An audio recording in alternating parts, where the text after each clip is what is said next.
தேவனுடைய பரிசுத்த நாமத்திற்கு மகிமை உண்டாவதாக. ஆண்டவராகிய இயேசு கிறிஸ்துவின் இனிதான நாமத்திலே உங்களை அன்போடு வாழ்த்துகிறேன். இந்த நாள் உங்களுக்கு மிகுந்த ஆசீர்வாதமான நாளாக அமைவதாக. இந்த நாளிலும் கூட உங்களோடு தியானிப்பதற்காக தெரிந்து கொள்ளப்பட்ட வாக்குத்தத்த வசனம் 1 பேதுரு 5வது அதிகாரம் 6வது வசனம். ஆகையால் ஏற்ற காலத்திலே தேவன் உங்களை உயர்த்தும்படிக்கு அவருடைய பலத்த கைக்குள் அடங்கியிருங்கள். ஹல்லேலூயா.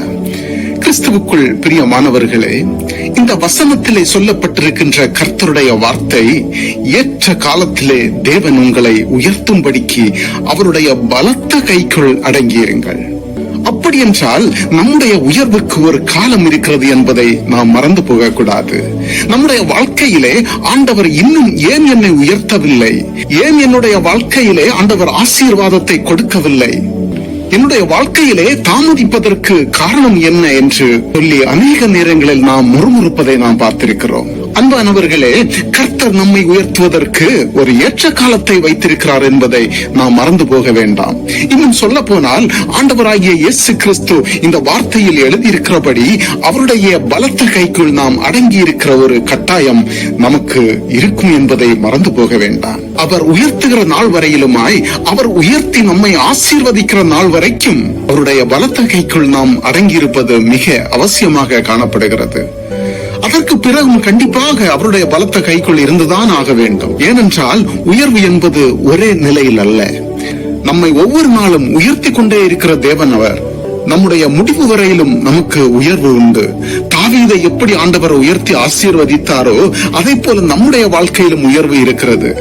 அவருடைய பலத்த கைக்குள் நாம் அடங்கி இருக்கும் போது ஏற்ற காலத்திலே ஆசீர்வாதத்தை கர்த்தர் நமக்கு செய்ய அவர் வல்லவராக இருக்கிறார்.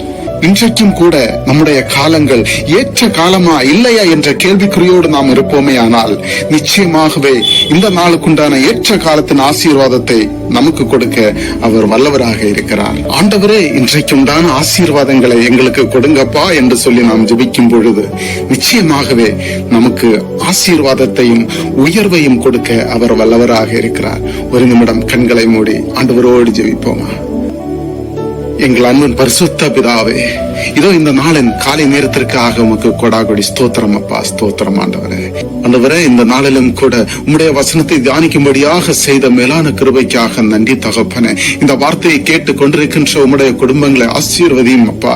ஒவ்வொரு பிள்ளைகளையும் ஆசீர்வதியும். அவருடைய குடும்ப வாழ்க்கையிலே அருமை அப்பா, ஏற்ற காலத்திலே நீர் அவர்களை உயர்த்தி அள்ளும் ஆண்டவரே. ஏற்ற காலத்திலே எங்களுக்கு உயர்வை வைத்திருக்கிறீரே, அந்த ஏற்ற காலத்தின் உயர்வை நாங்கள் பெரும்படிக்கு உம்முடைய பலத்த கைக்குள் நாங்கள் அடங்கி இருக்க எங்களை ஒப்புக் கொடுக்கிறோம் அப்பா. எங்களுடைய இஷ்டப்படி நாங்கள் வாழாதபடிக்கு, எங்களுடைய புத்தி சொல்லுகிறதை நாங்கள் கேட்காதபடிக்கு உம்முடைய கரத்துக்குள்ளாக நாங்கள் அடங்கி இருந்து அந்தந்த காலங்களுக்குள்ளான ஆசீர்வாதங்களை பெற்று உயர்வை அடைந்து உமக்கு நன்றி சொல்ல கிருபை தாரும் அப்பா.